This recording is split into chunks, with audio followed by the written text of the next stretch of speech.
Welcome back to the Freelance series. My name is ZeBirdBrain and today we are talking about planning your project. Let's say you finally landed a gig. Someone wants to hire you to do a project. What do you do now? Do you just run headfirst and start animating right away? That's not my biggest advice. So if you're trying to plan a project but you don't know where to start, I know it's not easy, but let me help you out. So of course I recommend watching the organization video to show you how to make your storyboard, your animatic, your files, and your tracker. But today's not the subject. Today we're really talking about how to talk with the person who wants to hire you so that you guys are on the same page on different expectations of the project. And when you have at least 2 ways to communicate with your client, always ask which is the preferred method of communication. Because you don't want to be sending emails to someone who spends their days on Discord and checks their emails once a week. The second thing you should do is ask about all the project specifics. So for example, there's length of the project, the level of production, the deadlines, the final format, the delivery. All of these are important. So I'm just going to take them one by one here, in no particular order, okay? I'm just going to clarify them one by one. So length of the project. Is it a 1-minute video? Is it a 2-minute video?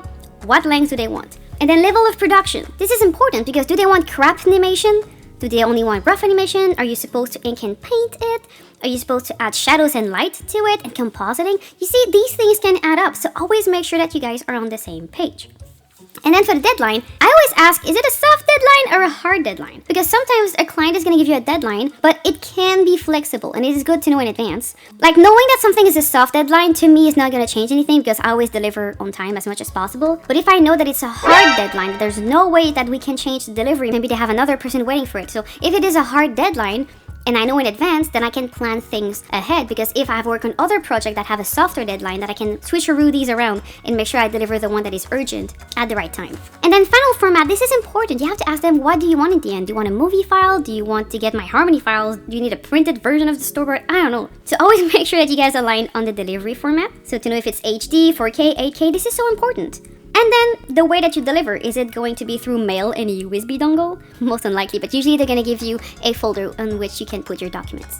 And of course, you ask for the price. Then you take this and you take the time to evaluate it. You don't have to answer right away, okay, I'll do the job, right? You can just take this, take the time to process if it's actually okay. So if it sounds good, then you're ready to move on to the next step and get this thing on paper, sign it, and then start your work.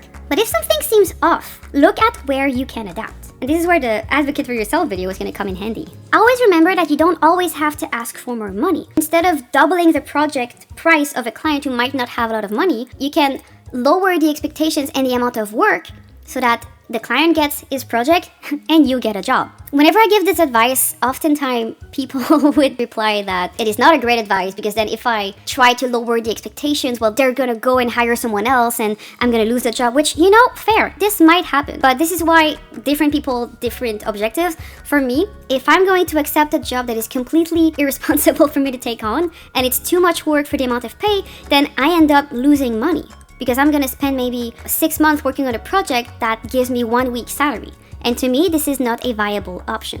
I would rather do volunteer work on a project that I love rather than working on a project that I don't love and that is not paying me enough. And I'll be honest, in all my years working in the industry, compromising has always been better than asking for more money. One great tip I've received from one of my former teachers to, advocate for yourself and try to deal with money and stuff is if you're dealing with someone and they don't give you a price, they just give you the expectation and you're like, well, give me a price. So then it's up to you to look at how much time it would take them, which is why into the previous video I was talking about making an itemized list, like for the storyboard, for the production, and try to break it down as much as you can. So if you give them a price, let's say $8,000.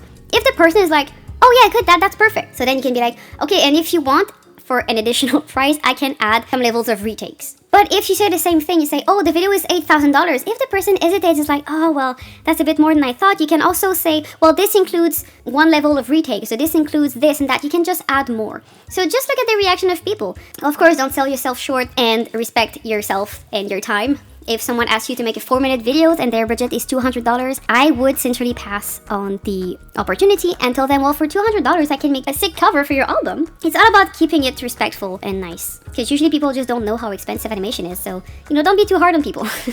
And as usual, the last thing I would do is always to make sure that everything is on paper, expectations, the final format, final delivery. And I always add a little thing where I ask, can I use this work to do live streams? And usually the reaction is pretty positive. People are like, oh yeah, you can, but just avoid showing this character. But usually people are pretty okay with you using this to live stream or to broadcast in any shape or form. So always ask before, because you don't want to break NDAs or you don't want to anger people, which would be understandable if they don't want you to share certain things. So always make sure it's on paper so that everybody knows and no one gets into trouble. So I hope this was very helpful, and I'll see you again on the next one. Goodbye!